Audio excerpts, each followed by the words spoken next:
Do you guys believe in ghosts? I know I do. I've seen some crazy things before, and growing up, stuff would just happen in our kitchen and throughout the house. Lights turning on and off, chairs moving around, that kind of stuff. Every friend that would spend the night would always tell me they've seen something. But I don't know, you kinda learn to ignore it. But imagine trying to ignore it while it's in your face, every single day. Well, that's the unfortunate shtick of Mieruko Chan. Oh yeah, and this video contains spoilers. At first glance, this anime seems like a nice normal slice of life. Nice mundane stuff, some Love Live character designs. The intro is fun and poppy, real sweet, super kawaii. But no, Mieruko Chan is a story about Miko encountering spirits everywhere she goes. Like some creepy ass disturbing This poor girl just woke up one day and started seeing these gross things, and it scares her to tears. And I don't blame her. I'd actually my pants if I were to see these things every single day. Hey, and real quick, like the video and sub to the channel. And when I say everywhere she goes, I mean everywhere she goes. Waiting for the bus, walking down the hall at school, finding a stray cat. She can't eat without seeing them, she can't sleep. Bro, she can't even watch TV without witnessing something crazy. She can't live her life without the dead constantly bugging her.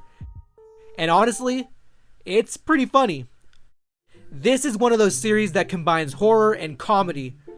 While encountering these ghosts is unfortunate, the situations are usually funny. Like when Miko waits in line at some bakery, but accidentally lines up with some spirits waiting to get eaten. She chokes out Yuria to save her from this big ass thing. Or when Hana has Miko open her locker because she thinks there might be a severed head in it. So Miko opens it and sees nothing. But as soon as she looks up, there's a head on the top shelf. Wait, that's Lorgenome, the Spiral King. Then she has to get Hana's phone from that shelf. The look on her face, plus her inner monologues, makes it funny. The voice acting is what sells it.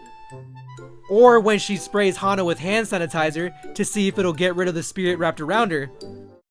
Oh, of course. Did I mention there's fan service? Nothing too wild, your typical pantsuit lining or booba. You know, anime Well anyway, let's talk about the characters. Starting with Miko. She's really good at keeping a straight face while these spirits are scaring her. Next, Hana. She's your typical pretty airhead big oppai character. She likes stuffing her face, and she's usually there to say something stupid or funny. Then there's Yuria. She can also see spirits, and wants to become an exorcist someday.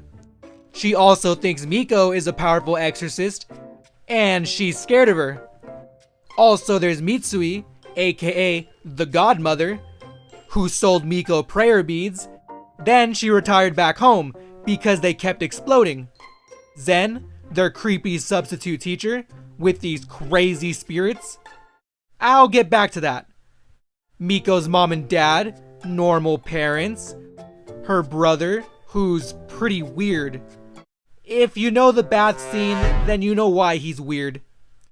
And a bunch of other people and rando spirits. Man, I can't even stress how disgusting these things are. Like, they have this ghastly smoke aura surrounding them. I can't help but think they smell. Like sometimes, I need to look away from these things. I'm weak. Like the fact Miko keeps a somewhat straight face every time they appear is wild to me. She puts up with a lot of crap. And I salute her.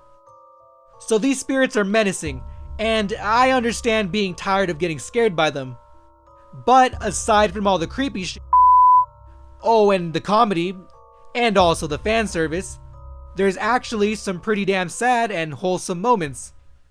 Like when they find a stray cat, and instead of giving the cat to the good-looking dude with the crazy spirits, Miko gives it to the scary-looking guy. She saw two little ghost cats watching over him, and they look so much different and cleaner than the usual spirits, so she felt that made him trustworthy. Anyway, later on after the credits, this guy gets home and is thinking of a name to give the cat, and right behind him is a woman who also looks not horrifying, and the two cats. They're smiling over him. This other time, Miko finds an old woman, lost and confused. She carries her home, and this scary looking spirit is hovering over them. He keeps repeating numbers, and Miko types the numbers into her phone while showing the old woman how it works. Then the old woman goes inside and uses those numbers to unlock a safe. Inside, she finds a comb her husband gave her, and now she starts to remember who she is. Then the spirit thanks Miko, and a picture on the wall reveals that was her husband. Later, while Miko and Hana are talking to their teacher about her maternal leave, she sees a spirit floating around her teacher's belly, and she becomes worried it's gonna hurt her. But turns out, the spirit was the baby she lost. It was watching over its mama. What the f***? That's so sad. Also, at the end of episode 4, her and her family are eating breakfast. Just normal breakfast, with the mom, dad, her younger brother, but Miko leaves to school because of this giant spirit. She even left her pudding. But before she leaves, she stops and goes back into the kitchen. Then she walks into this room where she sets down the pudding as an offering for her dad. Bro, what? This made me tear up. I didn't even expect it. They had me going. The dad was just talking to everyone at the table. It all seemed so normal.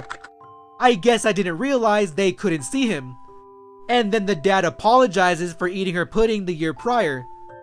Like, what? Bro, that makes it even more sad. She probably did this to show her dad she forgives him. So earlier, Miko made some sort of deal with these shrine spirits to protect her. She only gets 3 saves. And then, well, I'm not sure. Seems like something bad. Maybe? I don't know. Well, anyway, Miko thinks Zen is this cat murderer that's been going around. You know, because he's creepy. But actually, he's trying to save the cats and catch the killer. But he's always too late, which is why these spirits surround him. Then we learn as a kid, his mom was abusive, making him study constantly and not letting him have friends or anyone near him. She also one day killed a cat he was keeping in their shed. So nowadays, Zen dedicates his time to helping cats. Well, the spirit of his mom won't let him go, and still won't let anyone near him. So Miko uses the shrine spirit's protection one last time to save Zen. And that was sweet. Also a big step for her, because she made a selfless decision to help Zen, instead of saving herself somewhere down the line. Now that his mother's spirit is gone, the cats can move on. Hey, that rhymed. And is that his cat? Aw, man, this show. Oh, and don't worry, Zen eventually catches the cat killer. So now without the protection of the shrine spirits, Miko accepts to coexist with all these crazy spirits, since they're everywhere. Everywhere. And that's basically how the series ends. Miko decides to just enjoy her life, the best that she can. Well, also I think she owes the shrine spirits. And then there's this glitchy, creepy ass after credit scene. Is there more? I don't know, probably in the manga, which I think is still going.